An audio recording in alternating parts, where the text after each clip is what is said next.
Welcome to the Officers Club at Hawaiian Air Depot. The Officers Club is a series of videos for scale modelers who are making their own detail parts and masks using Silhouette and Cricut cutters. My name is John Fedico, and I'm coming to you from the Hawaiian Air Depot World Headquarters and state-of-the-art production facilities, also known as a crappy little garage here in Kailua Kona, Hawaii.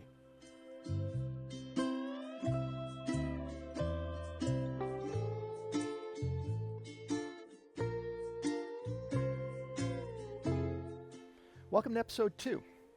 In our first episode, we showed modelers using Silhouette how to set up to make their first cut. And this episode will do the same for those of you who are using Cricut. As always, when you purchase a digital download from Hawaiian Air Depot, you'll get an email with a link. You click through that link and that'll load your files onto your computer. So now let's show you how to get them into Cricut's Design Space software and make your first cut. When you purchase Hawaiian Air Depot Design, you'll receive an email with a link to download your files. Follow the instructions in that link and you'll end up with a folder that looks just like this on your device. Open up that folder and the first thing you'll see is our instructions, our placement guide. Has each of the pages of the file illustrated for you with numbers and illustrations so you can figure out where everything goes.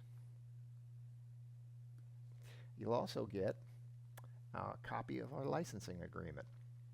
Blah, blah, blah, blah, blah, blah, blah. Pretty much says that you're welcome to use the designs for as many of your models as you like. Please just don't sell them. Share them with your friends. And please also don't post images of the designs online or on social media. You're welcome to post pictures of your models and things like that. Just don't post the designs or the files themselves.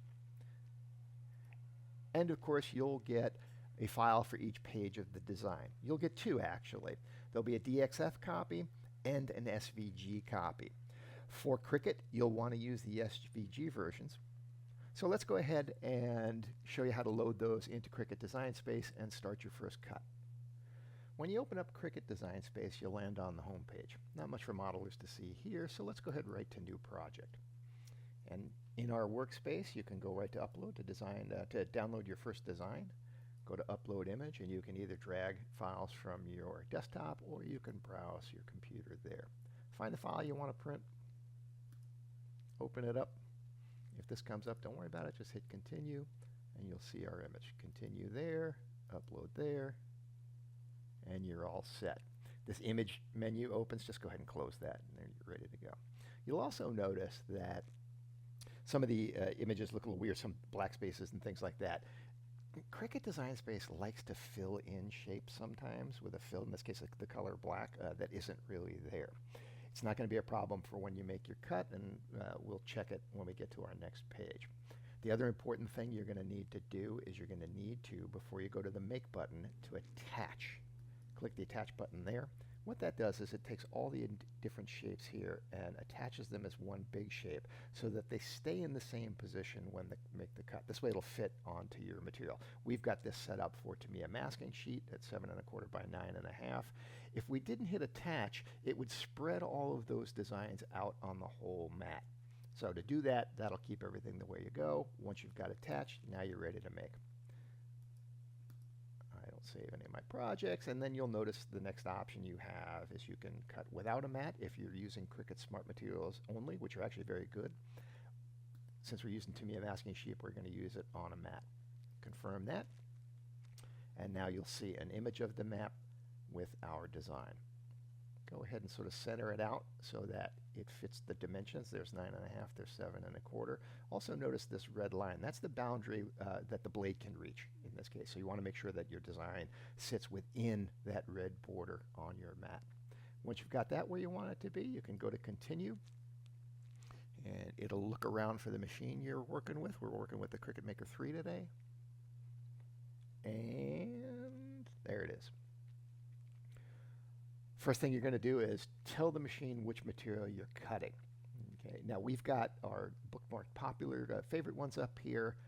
You might see something that looks more like this. All of the preset cutting that Cricut's got set up for you. If you are using any of the Oramask stencil sheets, other kinds of stencil vinyls, Stencil vinyl is actually a very, very good setting for those. If you're using a tape like to me, a masking sheet, use the washi tape setting. So we'll go ahead and click that. And now you'll notice you've got a choice of pressure. Default, more or less, how hard the blade is pressing down. Leave that at to default, and if you find your cuts aren't going quite all the way through, you can set that for more later, or if they're going all the way through the backing paper, something like that, you can set that for less. But for now, we'll leave it there.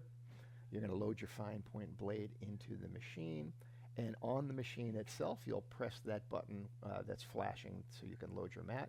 Once that's loaded in place, you'll see the cut button illuminate. Go ahead and press that, and the machine will start making your first cut. Piece of cake, right?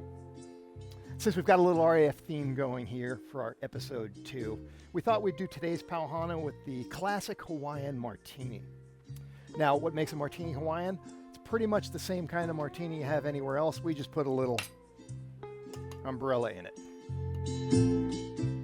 We like Winston Churchill's recipe for the martini. Pour the gin, look at the bottle of vermouth, drink the gin. Mahalo for watching, and we'll see you next time.